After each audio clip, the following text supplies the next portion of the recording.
नमस्कार सांग मैंने आपण मानु समस्त को मो स्टोरी चैनल स्वागत। चलतु कहानी आरंभ करवा। मित्राक्षी जीव शाशुघर अष्टम भाग पूर्व भाग गुड़िक आपण मैंने जदि शुणी ना जल्दी जल्दी शुणी नियंतु। नहीं से ट्रेन भितर किंतु मोर से काम पाई तू आज एक नूतन शक्तिर संधान पाई परिलु। जानिछु मिलू आमे जदि अन्यर दरकार न आसिले ताहले आम जीवनर मूल्य ही किछि नाही, एकदम वृथा। मिलन कला हूँ सेथिपाई तो परोपकार बा साहाय्य को अन्य एक अस्त्र रूपे मु विवेचना करुछि। आजि ठारु मु भी चेष्टा करिवि अन्य मानक दरकार मु निजे आसिया पई आउ दया भी अंगी भंगी भावरे जड़ित परोपकार सहित। मु थरे गोटे बहिरे पढ़िथिली जीवे दया, सेतेबेले तो ता अर्थ बुझी पारि नथिली, किंतु एबे ठीक बुझिछि। केवल मनुष्य नुहे पशु पक्षी भी जदि केबे आम ठारु किछि साहाय्य दरकार करूथांती ताहले मध्ये आमे सेमानकु साहाय्य करिबा उचित नुहे कि। मित्रा खुशी होई मिलन नरम केश को साउले देला आउ स्मित हास्यर सह कहला, मो मिलू एबे गुड बॉय। सांग माने पूर्व भागरे एतिवाट जाए शुणिथिले, एबे चलंतु आरंभ करिबा। परदिन सकाळ हेला आलारामर विरक्तिकर शब्दरे सोनार निद भांगी गला। से उठी पड़ी रागिया परी कहला, ए अपा तो गंजा गर्जन छाड़िलाणी, ताकू चुप करा। मित्रा आखि मଳି मଳି उठी पड़ला, घंटा को चाहि देई कहला, अरे 7टा हो गलानी। सोना कहला, कौन हैला सेठू, घंटा आउ चलंता नहीं कि। मित्रा सोना को हलै देई कहला, अरे उठ हेबे, आज तुम दुई जनकर कॉलेज प्रथम दिन परा, टिके शीघ्र जीवाकू हेबो। सोना कहला, शीघ्र काहींकी, जेते बेले क्लास आरंभ हबो सेते बेले जाई पहुँचीबा। मित्रा कहला, शीघ्र गले आम मानक प्रति कॉलेज अध्यक्ष आउ अध्यापक अध्यापिकांक धारणा भल आसीबो। एमितिरे सबु बेले समानुवर्ती हेबा एक भल गुण। सोना कहला, हौ हौ तो भाषण सेतिकी थाउ, चाल हेबे। मित्रा आर रूम को जाई मिलन और से वृद्ध व्यक्ति को डाकिला। समस्ते उठी सारी नित्यकर्म सारिया बेलू मित्रा सुजी हलुआ तैयारी कर देइथिला। खाई सारिया परे मिलन प्रशंसा पोती पकेला मित्रा को। सोना टिके चिड़िया परी कहला, मिलू भाई व्यस्त हुअनी, मो आग को सबु दिन एई हाथ रंधा खाइब जे, सेतेबेले जेते इच्छा प्रशंसा करिब नाना प्रकार विशेषण प्रयोग करी। मिलन जानी पाला नहीं सोना हठात एमिति काहींकी कहला, किंतु मने मने खूब लाजई गला से। काहींकी केजाणी। मित्रा आखिरे आखि मिसे आउ ताकू चाहि पाला नहीं। प्लेटे थिबा सुजी तक तरबरिया भावरे खाई देई उठीगला। मित्रा भाविला मिलन को खराब लागिला कि कौन, सेइथिपाई से एमिति सांगे सांगे उठी पळेई गला। मित्रा सोना पिठीरे गोटे विधा बसई देई कहला, तू बदलबु नहीं जहा लागुची, ताकू काहींकी एमिति चिड़ौचु कह तो। आगरू परा तते थरे कहितिली से बयसरे तो ठारू बहुत बड़, तांको सेमिति किछि कहिबु नहीं। देखे केमिति ठीक रे खाई नहीं किंतु उठी पळेई गला। सोना कहला, जा लो बाबा, तो लोक को तू तोर बुझेइबु, सेमिति कौन सतरे हेबो ना कौन। मु गोटे मजारे कहिदेली ना, आउ नहेले से कौन तो स्वामी ना तू ता स्त्री। सोनार कथा शुणी काहींकी केजाणी मित्रार हृदयटा क्षत विक्षत होईगला। सत्य जेमिति सोनार एमिति शब्द गुड़ा ता स्वप्न रे गोटे शक्त चोट लगई देला। अंतररू कुहुली उठिला विच्छेदर धुआं। सतरे कौन मिलन आउ से स्वामी स्त्री होई परिबे नहीं?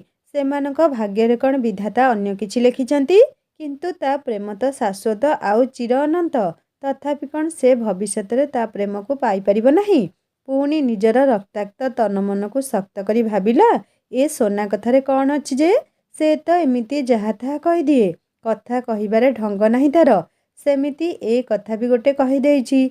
ता कहउथिबा कथा कौन केबे सत हेबो बोली किछि निश्चितता अछि? पूर्वरु एई सोना कथा को निजर साकार स्वप्नर रूपरे सज्जित करुथुवा मित्र आजि ता प्रेमर विफल कहानी शुणिया परे निज ठारू अदृश्य धक्का देई अलगा करि देउथुला ता मुख निश्चित कलुष शब्द को। शुणिबा पई प्रस्तुत नथिला से मिलू आउ मित्रार विच्छेद को आउ अनुभव करिया पई चाहु नथुला से जंत्रणामय विरह वेदना को। मित्रार एमिति अद्भुत परिवर्तन देखि सोनार छाती थरी उठिला। से एमिति की कथा कहिदेला जे मित्रा गोटे जड़ वस्तु परी बसी रहिछि आउ ता गाल देई बोही जाउछि विषाद सिक्त बारिधारा। निजको निजे दोष देई कहला, ए अपा कौन हैला, एमिति कांदुछु काहींकी? चुप रहिलु काहींकी जे, किछि तो कह मते। बहुत व्यस्त लागुछि मते तोर एमिति स्थाणु पालटी जिबा देखी। तू कहना मते तोर कौन होइछि? सोनार तरंगायित कर स्पर्शरे प्रकुस्थित हैला मित्रा। बाष्परुद्ध कंठरे कहला, से किछि नहीं, बाहरी पड़े बे। मौसा तुमे भी रेडी हो जाओ। सोना किछि न कही चलीगला रूम को। मुंड भितर तार गोटे प्रश्न उंकी मारुथुला, से तो एमिति बहु समय मिलू भाई आउ मित्रा आपा को नहीं चिड़ाए अपा तो रागे ता उपरे, ताहले कौन सेटा अपार मिछि मिछिका राग थिला? आजी ता हाव भावरू जहा लागुची से बोधे सतरे मिलू भाई को पसंद करुची। आउ मिलू भाई भी एथिरे अराजी हेबार प्रश्न हुए तो उठू नहीं, किंतु से गध सह मो अपार जोड़ी जमा भी भल लागिब नहीं। पाठ साठ तो पढ़िला नहीं, पुणी मद गंजेई रे निज देह को कंटा कर देइछि। छि ये भल लागिब नहीं जमा मो अप्सरी अपा सह। सोना भावना रे पुण्यछेद टाणी मित्रार स्वर धसेई पशि आसला सोना पाखकू। मित्रा कहला, समस्त रेडी हेबा सरिला कि नहीं? टाइम होई जिवो, शीघ्र जिबा परा कहिथिली। सोना कहला, हाँ हाँ मोर सरिला। मित्रा कहला, ए मिलू तोर सरिला तो? मिलन टिके धीर स्वर कहला, हाँ सरिला। मित्रा कहला, कि रे तो मन भल नहीं कि? एमिति कौन धीरे धीरे कथा कहूचु? मिलन कहला, नाई सेमिति किछि नहीं, चाल सबु एबे। समस्ते गोटे ऑटो करी कॉलेज को गले। जेहेतु आज प्रथम वर्षर आडमिशन करिथिबा नुआ छात्र छात्री प्रथम क्लास थिला, समस्ते बिना यूनिफॉर्म रे आसीथिले। नुआ नुआ मुह देखी मिलन टिके संकोच अनुभव करुथुला। मित्रा ता पाखरे छिड़ा होई ताकू आश्वासना देउथुला। देखिया पई गले सबु पिला मिलन ठारू बयस रे सान थिले। सेमानंक तुलना रे मिलन बड़ पिला बोली स्पष्ट भावरे जना पड़ी जाउथुला। किछि समय परे मित्रा को जने लोक आसी ऑफिस को डाकिले। मित्रा तांको पछे पछे भितर को गला। सेठार कॉलेज अध्यक्ष गोटे चेयर रे बसिथिले। से लोक जनक कहिले, मित्रा मैम ए हेउछंती प्रकाश सर, आम कॉलेज अध्यक्ष। मित्रा मुंड टुंगारी हाथ जोड़ी नमस्कार करिला प्रकाश सर को। प्रकाश सर कहले, बसंतु चेयर रे, केमिति अछंती? मित्रा कहला, सर मु भल अछि, आपण केमिति अछंती? प्रकाश सर कहले, मु भी बहुत भल अछि। आपणको व्हाट्सएप को मु रूटीन पठेई देबी, सेही अनुसार आपण देखिदेबे केउ समय आपणक क्लास रहुची। आउ आपण कहूथिले पुओ पिलांक हॉस्टेल पाई जणे लोकंकु नेई आसी बोली, से केउठी अछंती? मित्रा कहला, सर से बाहरे बसिछंती, आपण कहिबे जदि मु डाकी देबी तांकु। प्रकाश सर कहले, आपण बसंतु, ए बॉय टिके से व्यक्ति को डाकी आण तो। आउ हाँ सोनाक्षी ओ मिलन को भी नेई आसीबो सांगरे एठिकू। मित्रा आश्चर्य कहला, सर आपण मने रखिचंती से माने मो सह आसीचंती बोली? प्रकाश सर कहले, आज्ञा मोर मने अछि। सोनाक्षी आपणक सान भौणी आउ मिलन आपणक घर पाख पिला बोली। मित्रा टिके खुशी होई कहला, बहुत बहुत बहुत धन्यवाद सर। सेही समय मिलन सोना आउ से वृद्ध व्यक्ति जनक आसी पहुँचिले। प्रकाश सर सेमानकु बसिया पाई कही से वृद्ध व्यक्ति विषय किछि बुझी सारिया परे बर्ड को कहले तांकु नेई हॉस्टेल बुले आनिबे आउ तांको रूम देखै देया पाई। बर्ड भी से व्यक्ति को सांगरे नेई हॉस्टेल आड़ को चलीगला। मिलन आउ सोना चुपचाप सेमिति बसिथिले। प्रकाश सर से दुई जनक सह भी पाठपढ़ा विषय किछि कथा होई सेमानकु श्रेणी को पठेई देले। मित्रा कहला, सर से दुई जण एबे नुआ, मु जाउछि टिके देखि आसे केउठी कोन बसिले कि नहीं। प्रकाश सर कहले, निश्चय। सोना आउ मिलन क्लास को पशि जिबा परे मित्रा जाई देखिला पिला माने पार्टी करी पूरा श्रेणीटारे माछ हाटर परिवेश सृष्टि करि सारिछंती। मित्रा टिके तागिद करिबारु सबु पिला चुप होई गले। मित्रा देखिला सोना उपरे एते हाउजाउर किछि प्रभाव ही पड़ु नाही। से द्वितीय लाइन ने पूरा पाखकु बसिछि आउ चिराचरित ढंगरे गोटे बही धरी पढ़िबारे निमग्न। पार्टी एते जोरे हेउथिले मध्य केमिति से ध्यान केंद्रीभूत करुछि बहीर पृष्ठारे भाबिले खूब आश्चर्य लागे। सतरे से एते समय पुस्तक सह कटाई दिए जे अन्य केही जणे ताकु देखिले ईर्षा जेतिकी न करिबो ताठारु अधिक चिड़िबो। मित्रा निज नजर बुलेई आनला पूरा श्रेणी उपरे। जेहेतु विभाग करा जाई नथिला सबु पिला मिसी सेई गोटे बड़ हॉल बसिथिले। हॉलटी को अवश्य आकर्षणीय भावरे सजा जाइथिला। बेलून आउ सुगंधित फूल पाई खूब सुंदर लागुथिला हॉलटी। गोटे बड़ प्रोजेक्टर मध्य लगा जाइथिला सामना पट कांथरे। एते पिलांक भितरे मिलन गला कुआडे? आखि बुलऊ बुलऊ नजर अटकिले तार पूरा शेष बेंच रे। शेष बेंचर कांथ पाखकु बसिछि मिलन। मित्रा को बहुत राग लागिला मिलन उपरे। से एते चेष्टा करुछि ताकू ऊपर को उठाइबा पई, किंतु से जाई पुणी से पछरे बसिछि। समस्तक मनर धारणा परे मित्रा मनरे भी सेई धारणा आसी जाइथिला जे पछरे बसुथिबा पिला माने केही पाठ पढ़ंती नहीं। समस्ते सार मैम को नजरु निजकु दूरेई रखी बदमाशी करंती। मित्रा भाबिला मिलन से पछरे बसी काले पुणी कुसंगरे पड़ी खराब होई जिवो कि कौन। ଥରେ ତ ସେ ଠକି ସାରିଲାଣି, ଆଉ ଥରେ ପାଉଥିବା ସୁଯୋଗର ଦୁର୍ବ୍ୟବହାର କରିଲେ ନିଶ୍ଚୟ ବହୁତ ହଇରାଣ ହେବ ସେ ଆଗକୁ। ଆସନ୍ନ କ୍ଷତିର ସମ୍ଭାବନା କରି ମିତ୍ରା ଯାଇ ମିଲନକୁ ଡାକି ସେଠାରୁ ଉଠାଇ ଆଣିଲା ଆଉ ପ୍ରଥମ ବେଞ୍ଚରେ ବସିଥିବା 2 ଜଣ ପିଲାଙ୍କ ପାଖରେ ତାକୁ ବସେଇ ଦେଲା। ମିଲନ ବି କିଛି ମୁହଁ ଖୋଲି କହିପାରୁନଥିଲା। ରୁମରେ ସିନା ମିଲନ ପାଇଁ ମିତ୍ରା ତା ସାଙ୍ଗ, କିନ୍ତୁ ଏଠାରେ ତ ସେ ତା ଶିକ୍ଷୟିତ୍ରୀ। ସେ ବା କେମିତି ଆଉ ପ୍ରତିବାଦ କରିବ? ଚୁପଚାପ ବସି ପଡ଼ିଲା ଆଗ ବେଞ୍ଚରେ ସୁନା ପିଲାଙ୍କ ପରି। ମିତ୍ରା ତାକୁ କହିଲା, ଆଜିଠାରୁ ସବୁଦିନ ଯେମିତି ତୋତେ ଏଇ ପ୍ରଥମ ବେଞ୍ଚରେ ବସିଥିବାର ଦେଖେ। ଆରେ ଆଗରେ ବସିଲେ ପାଠ ପଢ଼ିବା ପାଇଁ ଆଗ୍ରହ ହେବ। କିଛି ପ୍ରଶ୍ନ ଦିଆଯାଇଥିଲେ ଶୀଘ୍ର କରି ଦେଖିବା ପାଇଁ ପ୍ରତିଯୋଗିତା ମନୋବୃତ୍ତି ସୃଷ୍ଟି ହେବ। ହେଲା, ମୋର ଦ୍ୱିତୀୟ ପିରିୟଡ଼ରେ କ୍ଲାସ୍ ଅଛି ତୁମମାନଙ୍କର। ଏବେ ଜଣେ ସାର୍ ଆସିବେ। ସେ ଗଣିତ ଶିକ୍ଷକ। ଯାହା ବି ସେ ପଢ଼େଇବେ ମନ ଧ୍ୟାନ ଦେଇ ଶୁଣିବୁ ଆଉ ସବୁ ପାଠ ଯାହା ପଢ଼ାଯିବ ବୁଝିବା ପାଇଁ ଚେଷ୍ଟା କରିବୁ। ଯାହା ନ ବୁଝିପାରିବୁ ଲାଜ ନ କରି ତାଙ୍କୁ ପଚାରିବୁ। କେହି କିଛି ବି କହିବେ ନାହିଁ। ଭାବିବୁ ନାହିଁ ଯେ ଅନ୍ୟମାନେ କେହି ପଚାରୁନାହାନ୍ତି ତା'ର ଅର୍ଥ ସେମାନେ ସବୁ ବୁଝି ଯାଇଛନ୍ତି ବୋଲି। ସେମିତି ହୋଇନଥାଏ। ବହୁତ ପିଲା ଥାଆନ୍ତି ଯେଉଁମାନେ ବୁଝି ନ ପାରିଲେ ମଧ୍ୟ ଲାଜ କରି ନହେଲେ କିଏ କ'ଣ ଭାବିବ ବୋଲି ଭାବି ନୀରବ ରୁହନ୍ତି ଆଉ ସବୁ ବୁଝି ଯାଇଥିବା ପରି ଅଭିନୟ କରନ୍ତି। ସେମାନେ ଭାବନ୍ତି ପରେ ସାଙ୍ଗ ପିଲାଙ୍କଠାରୁ ନହେଲେ କେହି ପିଲା ନଥିବା ସମୟରେ ସାର୍ଙ୍କ ଠାରୁ ପଚାରି ବୁଝିନେବା ପାଇଁ। କିନ୍ତୁ ପରେ ଆଉ ସେ କଥା ମନେ ନଥାଏ। ମସ୍ତିଷ୍କରେ ଅବୁଝା ପାଠ ଧୀରେ ଧୀରେ ଜମା ହୋଇ ପରୀକ୍ଷା ବେଳକୁ ସେ ସବୁ ଏକ ପାହାଡ଼ ପରି ଦୃଶ୍ୟମାନ ହୁଏ। ସେତେବେଳେ ଚାହିଁଲେ ବି କିଛି କରିହୁଏ ନାହିଁ। ୟାକୁ ତାକୁ ପଚାରିଲେ ବି ଜଣେ କେତେଟା ପଚାରି ପାରିବ ଆଉ ଅନ୍ୟ ଜଣକ ନିଜ ପାଠ ପଢ଼ିବ ନା ତାକୁ ବୁଝେଇବ। ଏମିତି ହତାଶ ହୋଇ ଶେଷରେ ପରୀକ୍ଷାରେ ଖରାପ କରନ୍ତି। ସେଥିପାଇଁ ତତେ ଆଗୁଆ ସତର୍କ କରିଦେଲି, ଯେମିତି ଭବିଷ୍ୟତରେ ହଇରାଣ ନ ହେବୁ ସେଥିପାଇଁ କହିଲି। ତା ଛଡ଼ା ତୁ ବଡ଼ ପିଲା ହେଲୁଣି। ଅନ୍ୟ ପିଲାଙ୍କଠାରୁ ତୋର ବ୍ରେନ୍ ଅଧିକ କିଛି ମନେ ରଖିପାରିବ। ତୋର ନିଷ୍ପତ୍ତି ନେବାର ବୟସ ହୋଇଗଲାଣି। ଠିକ୍ ଭୁଲ ବିଚାର କରିବାର ଦାୟିତ୍ୱ ତୁ ନିଜେ ନେଲେ ଯାଇ ଠିକ୍ ଜାଣିପାରିବୁ।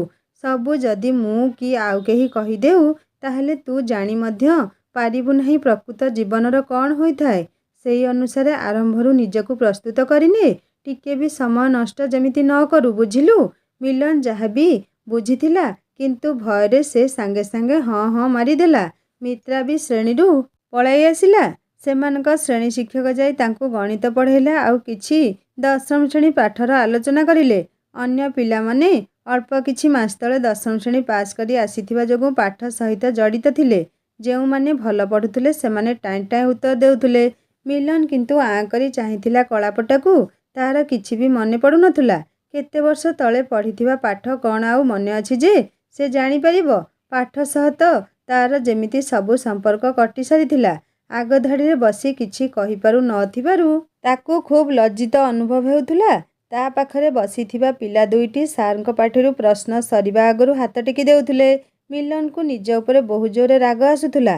ପୂର୍ବରୁ ପାଠ ନ ପଢ଼ି ସମୟ ନଷ୍ଟ କରିଥିବା ଯୋଗୁଁ ବହୁତ ପସ୍ତଉଥିଲା ଆଉ ତା'ର ସାହସ ନଥିଲା ସାର୍ଙ୍କ ମୁହଁକୁ ଚାହିଁବା ପାଇଁ। ସେ ମୁହଁ ତଳକୁ କରି ବସିଥିବା ସମୟରେ ସାର୍ ତାକୁ କହିଲେ, ଏଇ ପିଲା, ତୁମେ ଯିଏ ମୁହଁ ତଳକୁ କରି ବସିଛ। ମିଲନ ହଠାତ୍ ଚମକି ପଡ଼ି ଛିଡ଼ା ହେଲା। ତାପରେ ଟିକିଏ ଅନ୍ୟମାନଙ୍କ ଆଡ଼କୁ ଚାହିଁ କହିଲା, ସାର୍ ମୁଁ। ହୃତ୍ସ୍ପନ୍ଦନ ତା'ର ତୀବ୍ରତର ହେଉଥିଲା। ପ୍ରଥମେ ତ ସେ ସବୁ ପିଲାଙ୍କଠାରୁ ବୟସରେ ବଡ଼, ଆଉ ଏବେ ଯଦି ସେ ସାର୍ କିଛି କହି ତାକୁ ଅପମାନ କରିବେ ତାହେଲେ ସେ ଆଉ ମୁହଁ ଟେକି ଅନେଇ ପାରିବ ନାହିଁ କାହାକୁ। ସାର୍ କହିଲେ, ଆରେ ହଁ ତୁମେ। ଇଆଡ଼େ ସିଆଡ଼େ କାହିଁକି ଚାହୁଁଛ? ମୁଁ ତୁମକୁ ହିଁ କହୁଛି। ଏଇଟା ଶ୍ରେଣୀଗୃହ। ଏଠାକୁ ସମସ୍ତେ ପାଠ ପଢ଼ିବା ପାଇଁ ଆସୁଛନ୍ତି। ତୁମେ ଯଦି 10ମ ଶ୍ରେଣୀ ପାଠ ମନେ ରଖିନାହଁ ତାହେଲେ ଆଗକୁ ପୁଣି ପଢ଼ିବ କ'ଣ? ଜାଣିଛ ତ କେତେ କଷ୍ଟ? ଯୁକ୍ତ 2 ପାଠ ସବୁ। 10ମ ଶ୍ରେଣୀଠାରୁ ବହୁତ କଷ୍ଟ। ଏମିତି ଅନ୍ୟମନସ୍କ ରହିଲେ ପାଠ ହେବ ନାହିଁ। ଯଦି ଇଚ୍ଛା ନାହିଁ ତାହେଲେ ଯାଇ ବାହାରେ ବସ, ନହେଲେ ବ୍ୟାଗ୍ ନେଇ ହଷ୍ଟେଲ ଚାଲିଯାଅ। ଏଠି ମୁହଁ ତଳକୁ କରି ବସିଲେ ମୋର ଡିଷ୍ଟର୍ବ ହେଉଛି। ମୁଁ ପାଠ ପଢ଼େଇ ପାରୁନାହିଁ ଠିକ୍ରେ। ଶୀଘ୍ର ନିଷ୍ପତ୍ତି ନେଇ ବସ, ନହେଲେ ବାହାରକୁ ଯାଅ। ମିଲନ ଭୟଭୀତ ହୋଇ କହିଲା, ସରି ସାର୍, ମୁଁ ଏବେ ଆଉ ଅନ୍ୟମନସ୍କ ହେବି ନାହିଁ। ମୋତେ କ୍ଷମା କରିଦିଅନ୍ତୁ। ସାର୍ କହିଲେ, ହଉ ହଉ ବସ। ମୁଁ ଯେଉଁ ସବୁ ପ୍ରଶ୍ନ ପଚାରୁଛି ସେ ସବୁର ଉତ୍ତର ତୁମକୁ ଜଣାଅଛି ନା ଜଣା ନାହିଁ? ଯଦି ଜାଣିଥିବ ତାହେଲେ ହାତ ଟେକିବ। ଏମିତି ଚୁପ୍ ହୋଇ ବସିଲେ ସମସ୍ତେ ଆଗେଇ ଯିବେ, କେବଳ ତୁମେ ହିଁ ପଛରେ ରହିଯିବ। ମିଲନ ମୁଣ୍ଡ ତଳକୁ କରି ବସି ପଡ଼ିଲା। ସତେ ଯେମିତି ମୁଣ୍ଡକୁ ତା'ର ତେନ୍ତୁଲିଆ ବିଛା କାମୁଡ଼ୁଥିଲା।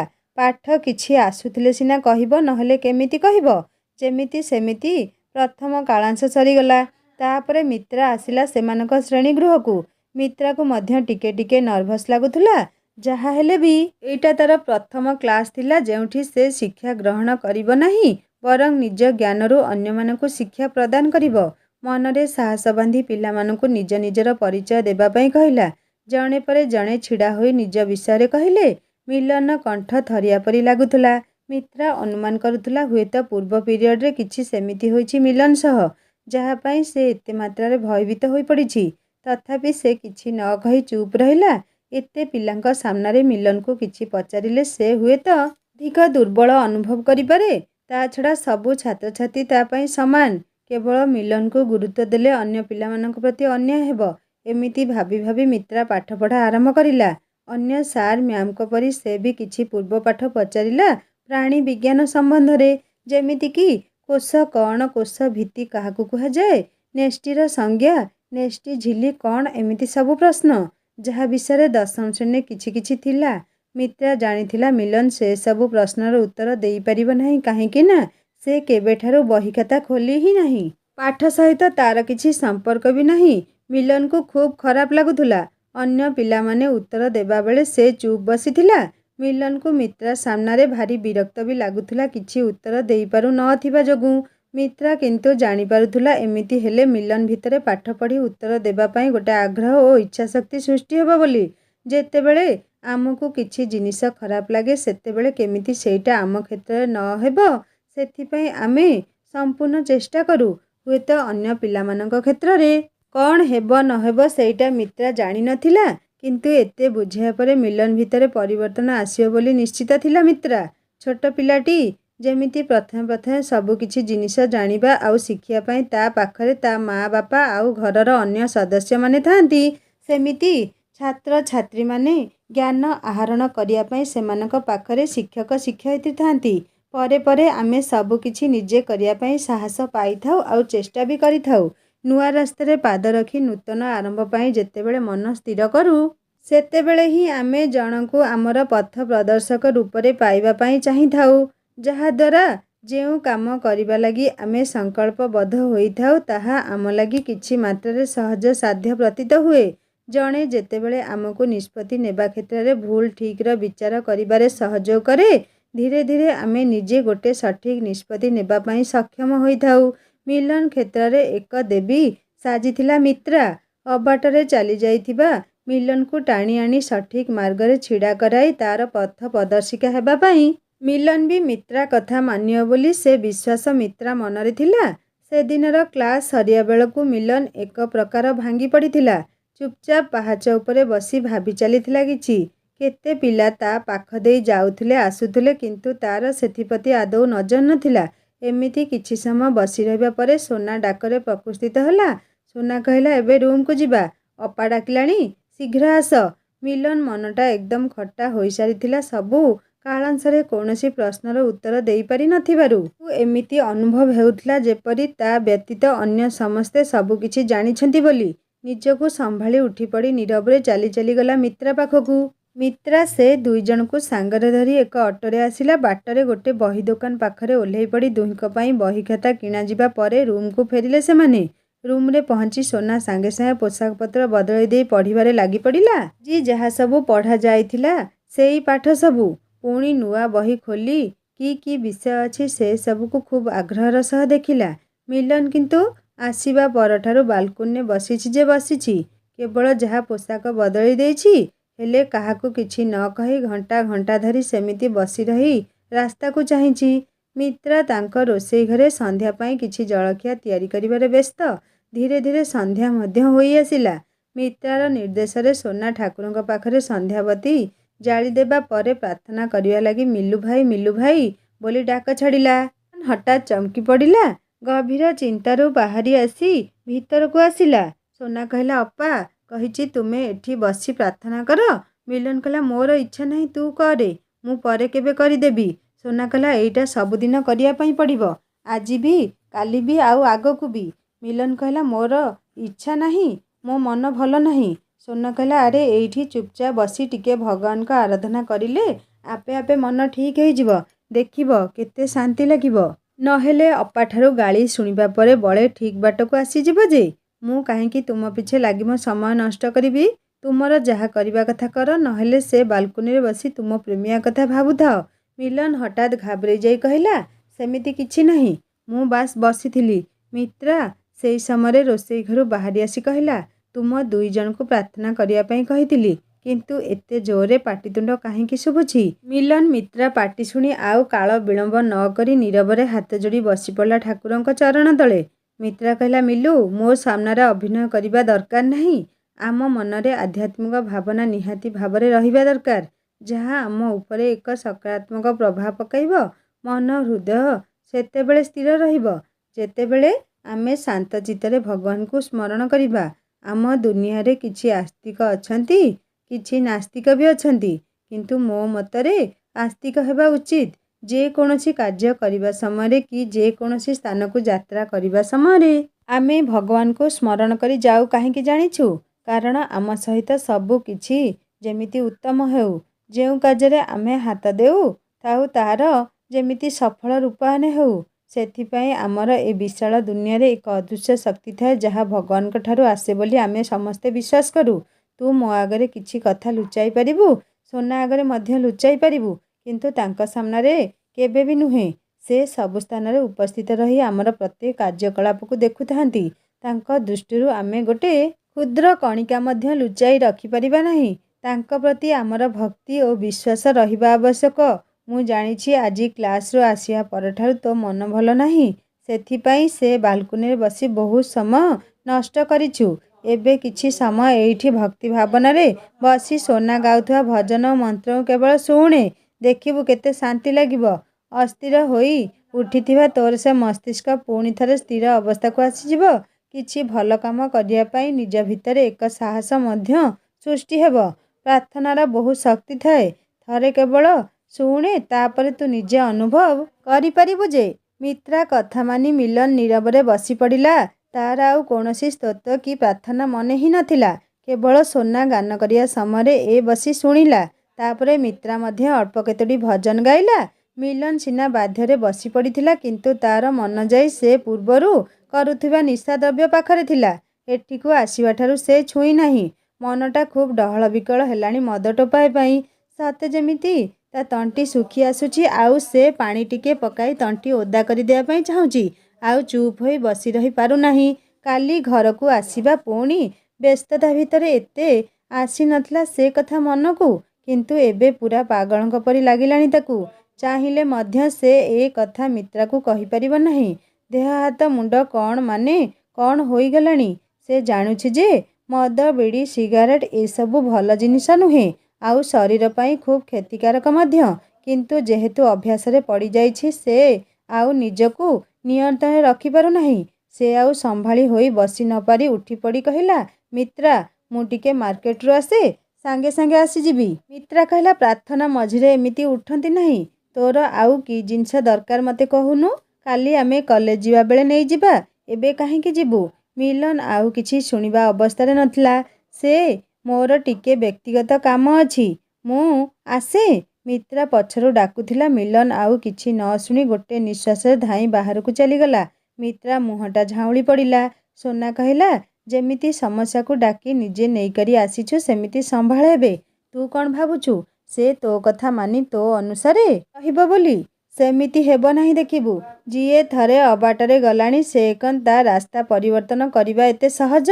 ତୁ ତ ଖାଉଥିଲୁ, ପିଉଥିଲୁ, ପୁଣି ଚାକିରି ବି କରିଲୁ, ଭଲରେ ରହିଥାନ୍ତୁ, କିନ୍ତୁ ତାପରି ଗୋଟେ ବେକାର ପିଲା ପଛରେ କାହିଁକି ପଡ଼ିଛୁ କହ ତ? ମିତ୍ରା ପାଖରେ ଆଉ କିଛି ଶବ୍ଦ ନଥିଲା ସୋନା କଟାକ୍ଷ ଆଗରେ ଯୁକ୍ତି ବାଢ଼ିବା ପାଇଁ। ମିଲନ ହଠାତ୍ ଏମିତି ଅମାନିଆ ପିଲାଙ୍କ ପରି ବାହାରକୁ ଚାଲିଯିବା ତାକୁ ଖୁବ୍ କଷ୍ଟ ଦେଉଥିଲା। ମିଲନ ଉଦ୍ଦେଶ୍ୟ ଅନ୍ୟ କିଛି ଅଛି ବୋଲି ସେ ସନ୍ଦେହ କରୁଥିଲା। ସୋନା ପ୍ରାର୍ଥନା ବୋଲିସାରି ଠାକୁରଙ୍କୁ ମୁଣ୍ଡିଆ ମାରି ଖାଇବା ପାଇଁ ଚାଲିଗଲା ରୋଷେଇ ଘରକୁ। କିଛି ସମୟ ମଧ୍ୟରେ ମିଲନ ରୁମ୍କୁ ଫେରି ଆସିଲା। ମନଟା ତାର ବେଶ୍ ଖୁସି ଜଣାପଡ଼ୁଥିଲା। ତା ମୁହଁର ପ୍ରଫୁଲ୍ଲତା ଦେଖି ମିତ୍ରା ମନରେ ସନ୍ଦେହ ଦୃଢ଼ୀଭୂତ ହେଲା। ମିଲନ ଆସି ମିତ୍ରା ପାଖରେ ବସିପଡ଼ି କହିଲା, ଏ ମିତ୍ରା, ରାଗେ ନାହିଁ ମୋ ଉପରେ। ମୁଁ ଜାଣିଛି ମୁଁ ଭୁଲ କରିଛି, କିନ୍ତୁ ମୁଁ ଆଉ ନିଜକୁ ନିୟନ୍ତ୍ରଣରେ ରଖିପାରିଲି ନାହିଁ। ମିତ୍ରାର ଛାତି ଭିତରଟା ଚାଉଁ କିନା ହେଲା। ମିଲନ କ'ଣ ଏମିତି କହୁଛି, ଭୁଲ କରିଦେଇଛି, ପୁଣି ନିଜକୁ ନିୟନ୍ତ୍ରଣରେ ରଖିପାରିଲା ନାହିଁ? ମିତ୍ରା ବ୍ୟସ୍ତ ହୋଇପଡ଼ି କହିଲା, ମିଲୁ ଏମିତି କ'ଣ କହୁଛୁ ଯେ? କି ଭୁଲ କରିଛୁ ତୁ? ମିଲନ କହିଲା, ମୁଁ ମାର୍କେଟ ଯାଇଥିଲି ମଦ ପିଇବା ପାଇଁ। ମୁଁ ବହୁ ଚେଷ୍ଟା କରିବା ପରେ ମଧ୍ୟ ପାରିଲି ନାହିଁ। ସେଇଥିପାଇଁ। ମିତ୍ରା ଦୀର୍ଘ ଶ୍ୱାସ ଛାଡ଼ି କହିଲା, ଓ ଏଇ କଥା। ମୁଁ ତ ଡରି ଯାଇଥିଲି ପୁରା। ହଉ, ମୁଁ ଜାଣିଛି ତୁ ମଦର କ୍ଷତି ସମ୍ବନ୍ଧରେ ସମ୍ପୂର୍ଣ୍ଣ ରୂପେ ଅବଗତ ହୋଇସାରିଛୁ। ଏବେ ଆଉ ମୋତେ କିଛି କରିବା ପାଇଁ ପଡ଼ିବ ନାହିଁ। ତୁ ନିଜେ ହିଁ ସେଥିରୁ ଦୂରେଇ ଆସିବା ପାଇଁ ଚେଷ୍ଟା କରିବୁ। ହଠାତ୍ ତ ଛାଡ଼ିବା କଷ୍ଟ ହେବ, କିନ୍ତୁ ଧୀରେ ଧୀରେ ତୁ ଯଦି ଚେଷ୍ଟା କରିବୁ ତାହେଲେ ହୋଇଯିବ। ମିଲନ କହିଲା, ତୁ ମୋତେ ବୁଝିପାରୁଥିବାରୁ ବହୁତ ଧନ୍ୟବାଦ ମିତ୍ରା। ମୋ ଅବସ୍ଥା ବିଷୟରେ ଏତେ ଭଲରେ ହୃଦୟଙ୍ଗମ କରିପାରୁଛୁ ଜାଣି ବହୁତ ଶାନ୍ତି ଲାଗୁଛି ମୋତେ। କିନ୍ତୁ ମୁଁ ତତେ କଥା ଦେଉଛି, ମାସେ ଭିତରେ ମଦ, ସିଗାରେଟ୍ କି ଅନ୍ୟ କୌଣସି ନିଶାଦ୍ରବ୍ୟଠାରୁ ମୁଁ ସମ୍ପୂର୍ଣ୍ଣ ରୂପେ ନିଜକୁ ଦୂରେଇ ଆଣିବି। ମିତ୍ରା ଖୁସି ହୋଇ ମିଲନର ଚୁଟି ସାଉଁଳି ଦେଲା ଆଉ କହିଲା, ଆଚ୍ଛା, ତାହେଲେ ତ ବହୁତ ଭଲ କଥା। ମିଲନ କହିଲା, ମିତ୍ରା, ମୁଁ ଆଉ ଗୋଟେ କଥା କହିବି। ତୁ ଯେଉଁ 7ଟି ଅସ୍ତ୍ର କଥା କହୁନଥିଲୁ, ସେଥିରୁ ମୁଁ ତୃତୀୟ ଅସ୍ତ୍ରର ସନ୍ଧାନ ପାଇସାରିଛି। ସେଇଟା ହେଲା ଭକ୍ତି। ତାହା ଭଗବାନଙ୍କ ପ୍ରତି ହେଉ କି ଗୁରୁଜନଙ୍କ ପ୍ରତି। ସତରେ ଆମେ ସେମାନଙ୍କ ଆଶୀର୍ବାଦ ଆଉ କୃପା ବିନା ଆମ ଜୀବନରେ ପାଦଟିଏ ମଧ୍ୟ ଆଗେଇ ପାରିବା ନାହିଁ। ଆଉ ପ୍ରାର୍ଥନାରେ ଯେ ବହୁ ଶକ୍ତି ଅଛି ତାହା ମୁଁ ବି ଅନୁଭବ କରିପାରିଛି। ମୋତେ ଏମିତି ବି ଲାଗୁଛି, ମୁଁ ଯଦି ଭଗବାନଙ୍କ ଆରାଧନାରେ ଆଧ୍ୟାତ୍ମ ଭାବରେ ବୁଡ଼ି ରହିବି ତାହେଲେ ଏ ମଦ ମାତ୍ସର୍ଯ୍ୟ ଠାରୁ ମଧ୍ୟ ସହଜରେ ଦୂରେଇ ପାରିବି। ଧାର୍ମିକ ଭାବନା ପ୍ରକୃତରେ ଆମ ଚରିତ୍ରକୁ ଶୁଦ୍ଧପୂତ କରିଥାଏ। ଆଜି ଅଳ୍ପ ସମୟର ପ୍ରଭାବରେ ମୁଁ ଏତିକି ହିଁ ଜାଣିବା ପାଇଁ ସକ୍ଷମ ହୋଇଛି। ମିତ୍ରା ଟିକେ ହସିଦେଇ କହିଲା, ମିଲୁ, ଧୀରେ ଧୀରେ ତୋର ପରିବର୍ତ୍ତନ ଦେଖି ମୋତେ ବହୁତ ଆନନ୍ଦ ଲାଗୁଛି। କେଜାଣି କାହିଁକି ତୋ ସଫଳତା ପାଇଁ ମୋତେ ଲାଗୁଛି ଯେମିତି ମୁଁ ସଫଳ ହୋଇଛି। ତୁ ନିଶ୍ଚୟ ବହୁତ ଆଗକୁ ଯିବୁ। ତୋର ଏ ତୃତୀୟ ଅସ୍ତ୍ରର ଅନୁସନ୍ଧାନ ମୋତେ ବହୁତ ପ୍ରେରଣା ଓ ଉତ୍ସାହ ଯୋଗାଉଛି ତୋର ଲୁକାୟିତ ପ୍ରତିଭାକୁ ପ୍ରକାଶ କରିବାରେ ସାହାଯ୍ୟ କରିବା ଲାଗି। କେଉଁ 3ଟି ଅସ୍ତ୍ର ସମ୍ବନ୍ଧରେ ଜାଣିସାରିଲୁଣି? ସେସବୁ ଆଗକୁ ତୋ ଜୀବନ ଯୁଦ୍ଧରେ ବହୁତ ଦରକାରେ ଆସିବ। ସବୁବେଳେ ଏଇସବୁ ନୂତନ ଊର୍ଜାକୁ ପାଥେୟ କରି ବାଟ ଚାଲିବୁ। ବହୁତ ବାଧା ବିଘ୍ନ ଆସିପାରେ ସତ, କିନ୍ତୁ କୌଣସି ନକାରାତ୍ମକ ଶକ୍ତି ତୋର କିଛି ବି କ୍ଷତି କରିପାରିବେ ନାହିଁ। ଭଗବାନଙ୍କ ଉପରେ ସଦା ସର୍ବଦା ଆସ୍ଥା ରଖିବୁ। ବିପଦ ସମୟରେ କେହି ମଣିଷ, ସାଙ୍ଗସାଥୀ କି ବନ୍ଧୁ ପରିଜନ ନ ଆସିଲେ ମଧ୍ୟ ସେ ତୋ ସପକ୍ଷରେ ଛିଡ଼ା ହୋଇ ତୋତେ ଶକ୍ତି ଯୋଗାଇବେ ଅନ୍ୟାୟ ବିରୁଦ୍ଧରେ ଲଢ଼ି ନିଜର ଲକ୍ଷ୍ୟ ପଥରେ ଅଗ୍ରସର ହେବା ପାଇଁ। ସାଙ୍ଗମାନେ, ମିଲନ ମିତ୍ରାକୁ ମାର୍କେଟ ଯିବା କଥା ସତ କହିଲା ନା ମିଛ କହିଲା ତାହା ଜାଣିବା ଏହି କାହାଣୀର 9ମ ଭାଗରେ। କାହାଣୀ କେମିତି ଲାଗୁଛି ମୋତେ ନିଶ୍ଚୟ କମେଣ୍ଟ କରି ଜଣାଇବେ। ଆଉ ଯଦି ଭଲ ଲାଗୁଥାଏ ଲାଇକ୍ ଟିକେ କରିବେ, ସାଙ୍ଗମାନଙ୍କ ସହିତ ସେୟାର କରିବେ। ଆଉ ଯଦି ମୋ ଚ୍ୟାନେଲରେ ନୂଆ ଅଛନ୍ତି ତାହେଲେ ସବସ୍କ୍ରାଇବ୍ କରି ବେଲ୍ ଆଇକନ୍ ଦବାଇଦେବେ। ହିନ୍ଦୀ ଷ୍ଟୋରି ଚ୍ୟାନେଲରେ ନୂଆ କାହାଣୀ ଅପଲୋଡ଼ ହୋଇଯାଇଛି। ଆପଣମାନେ କାହାଣୀ ଶୁଣନ୍ତୁ ଏବଂ ସବସ୍କ୍ରାଇବ୍ କରି ବେଲ୍ ଆଇକନ୍ ନିଶ୍ଚୟ ଦବାଇଦେବେ। ରହୁଛି, ନମସ୍କାର, ଜୟ ଜଗନ୍ନାଥ।